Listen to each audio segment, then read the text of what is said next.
गुरु जी को भगवान मानकर ही हमने अपनी आध्यात्मिक क्रियाओं को करना पड़ेगा। क्योंकि आप जब गुरु जी के पास जाओगे तो आपके मन में ये होगा, यदि इनके स्थान पर भगवान होते आज तो आप कैसा व्यवहार करते। निष्कपट गदगद आत्मा और चेहरे की तरह देखते रहते। तो ऐसे आप में विनम्रता आवेगी, आपका अंतःकरण नरम होगा, आपका दोष दूर होने लग जाएगा। यदि आप इस दास को अपने जैसा ही एक व्यक्ति समझोगे, भाई थोड़ी बहुत दो बात सीख रहा है, गुरुजी है नाम देता ले लेता हूँ, इससे लाभ नहीं होगा। लाभ होगा तभी जब आपके हृदय में असीम श्रद्धा होगी इस दास के प्रति, एज ए गॉड। दास गॉड नहीं है, दास भगवान नहीं है, लेकिन आपने सपोज करना पड़ेगा, आपने मानना पड़ेगा इस इक्वेशन को, इस प्रश्न को हल करने के लिए, जन्म और मृत्यु के इस प्रश्न से पीछा छुटवाने के लिए, हल को सोल्व करने के लिए, प्रॉब्लम को आपने मानना पड़ेगा। ये रूल है ईश्वर का। तो आप अपने हृदय से मानोगे, औपचारिकता नहीं, हृदय से करना पड़ेगा। उसके लिए क्या नियम बता रहे हैं प्रभु कबीर परमेश्वर जी। गुरु चरणन से ध्यान लगावे, अंत कपट गुरु से ना लावे। गुरु वचन निश्चय कर माने है, पूरे गुरु की सेवा ठाने। ओहो, गुरु वचन निश्चय कर माने, गुरु जी का वचन पर पूरा विश्वास रखे, जो वो कहें उसको अवश्य आज्ञा का पालन करे, और पूरे गुरु की सेवा यानी पूरे गुरु को बनावे, उसकी पूजा करे, उसके अनुसार साधना करे, अधूरों से नहीं। गुरु की शरणा लीजय भाई, तात जीव नरक नहीं जाई। गुरु कृपा कटे यम फांसी, विलम न हो मिले अविनाशी। गुरु बिन काहू न पाया ज्ञाना, जो थो था भूछड़े किसाना। पूरे संत के बिना कहते हैं जो साधना भी कर रहे हैं वो ऐसी है जैसे कोई अनजान शराबी किसान और थोथे भूसने कूट रहा हो, उसमें से अन्न निकालने के लिए कभी नहीं निकल सकता, कितना प्रयत्न कर ले, थोथे भूस को कूटने से उसमें से अन्न नहीं निकले। जैसे धान निकालते हैं तो जिसमें धान सहित जो भूस है उसको कूटेंगे तो धान परल परल निकलेंगे, और उस भूस को कूटेंगे धान रहित तो कितना कूट ले, कुछ हासिल नहीं, कितना प्रयत्न कर ले। ऐसे ही शास्त्र विधि रहित और अधूरे गुरुओं के आधारित जो साधना हम कर रहे हैं वो थोथा भूस कूट रहे हैं। गुरु बिन काहू न पाया ज्ञाना, जो थोथा भूस छड़े किसाना। तीर्थ व्रत और सब पूजा, गुरु बिन दाता और न दूजा। नौनाथ 84 सिद्धा, गुरु के चरण सेवे गोविंदा। गुरु बिन प्रेत जन्म सब पावे, वर्ष सहस्र गर्भ सुरहावे। गुरु बिन दान पुण्य जो करही, मिथ्या होव कदे ना फल ही। गुरु जी के बिना आप कोई भी दान पुण्य करते हो मिथ्या होगा, कभी नहीं फलेगा। गुरु बिन भरम न छूटे भाई, कोट उपाय करो चतुराई। गुरु के मिले कटे दुख पापा, जन्म जन्म के मिटे संतापा।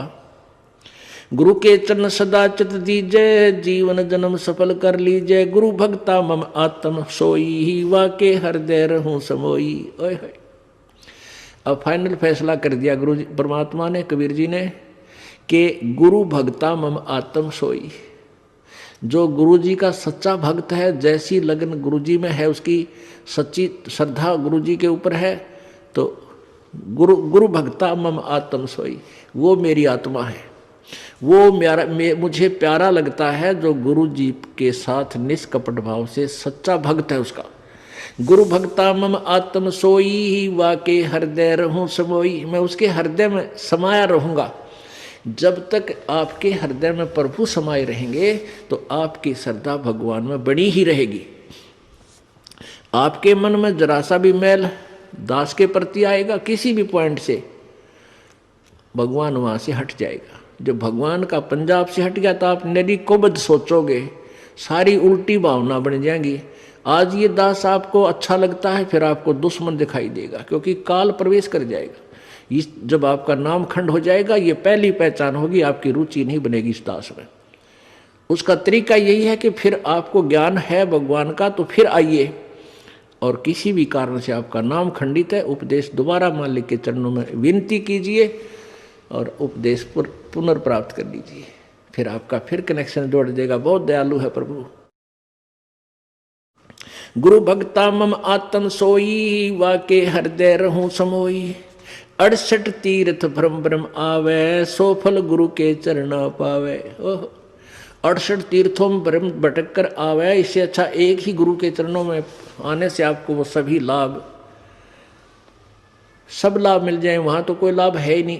तीर्थों पर भ्रमण करते हैं, कोरे पाप कमावे, कोई पुण्य नहीं है। लेकिन हम भ्रमित कर दिए, वहां नहाने से ऐसा होगा, वहां नहाने से ऐसा होगा, तो परमात्मा उसी दृष्टिकोण से उदाहरण देकर आपको समझाते हैं। क्या बताते हैं? 10वां अंश गुरु को दीजिए, जीवन जन्म सफल कर लीजिए। 10वां अंश अपनी कमाई का, नेक कमाई का 10वां अंश दान में लगावे, गुरु जी को देवे, जीवन जन्म सफल कर लीजिए। 10वां अंश गुरु को दीजिए, जीवन जन्म सफल कर लीजिए। गुरु बिन होम यज्ञ नहीं कीजिए, गुरु की आज्ञा माए रहीजिए। गुरु जी के बिना कोई भी आपका धार्मिक अनुष्ठान आपने नहीं करना है और गुरु जी की आज्ञा में ही चलना है। अब कितनी गहरी वाणी बोली है प्रभु ने। गुरु सुरतुरु सुरधेनु समाना, पावे चरणन मुक्ति परवाना। आप जो सतगुरु हैं, पूरे गुरु हैं, देवताओं के एक सुरतरु बताते हैं। स्वर्ग में एक सुरतरु, देवताओं का वृक्ष, तरु माने वृक्ष, कहते हैं उसके नीचे बैठकर जो भी कामना करते हैं वही मनोकामना पूर्ण हो जाती है। सुरतरु बोलते हैं उसके, देवताओं का वृक्ष।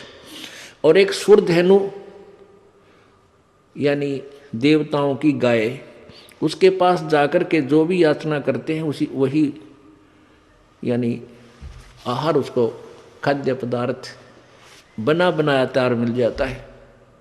तो कहते हैं गुरु जी, सतगुरु जो होते हैं वो सुरतुरु भी है और सुरधेनु भी है। गुरु गुरु सुरतुरु सुरधेनु समाना, पावे चरण मुक्ति परवाना।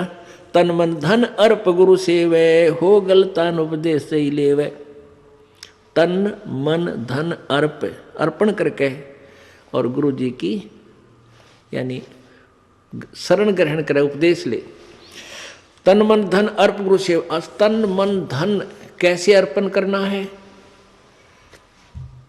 पुण्यात्माओं, अपने हृदय में इस बात का एक गांठ लगा ले, यानी सच्चे दिल से अपना विश्वास कर ले कि ना तो यो शरीर तेरा और ना वो संपत्ति और परिवार तेरा, बिल्कुल नहीं है। ये मन में धारणा हो जाए कि न तो मेरा परिवार है, न मेरा शरीर है, न ही मेरी ये संपत्ति है, ये सब प्रभु की है और इसका सदुपयोग करूं।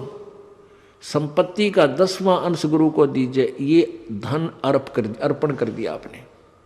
और अपने बच्चों को, परिवार को भी मालिक के चरणों में लगा दे ताकि उनका भगवान रखवाला हो जाए और आप भी समर्पण रहे प्रभु में। तन मन धन अर्प गुरु सेवे, हो गलतान उपदेश ही लेवे। सतगुरु की गति हृदय धारे, और सकल बकवाद निवारे। गुरु जी ने जो मार्गदर्शन कर दिया, केवल वही साधना, उसी नियम में रहे, बाकी सब बकवादों को छोड़ दे। गुरु के सम्मुख वचन ना कहे, सो ससरेनी गैणी सुख ले। गुरु के सामने अपनी नहीं चलावे तगड़मबाजी, क्योंकि आपको वो ज्ञान नहीं हो सकता जो इस दास पर कृपा मालिक ने कर रखी है। और इस दास की आज्ञा और जो भी फाइनल फैसला करे वो फाइनल हो आपके लिए। आपका पुराना ज्ञान चाहे कितना आपने अच्छा लगता उसको रिजेक्ट कर दे, छोड़ दे। जिन बातों से गुरु दुख पावे, उन बातों को दूर भगावे, उनको फेंक दे, चाहे कितना अच्छा लगता छोड़ दे उन सब चीज़ों को। अब जैसे शुगर के मरीज को अब मीठा तो अच्छा लग गया उसने, और डॉक्टर कहे भाई शुगर तो मरीज ये मीठा नहीं खाएगा, ना मिठाई ना चीनी, और वो फिर भी डॉक्टर की आज्ञा का पालन नहीं करता तो मरेगा फिर, और क्या इलाज है। तो चीनी मीठी तो लग रही है, इसमें कोई शक नहीं, मीठी भी है, लेकिन उसके लिए विष है। तो ऐसे ही भक्ति मार्ग में गुरु जी की आज्ञा का पालन ना करना विष के तुल्य आपकी भक्ति को नष्ट कर देता है।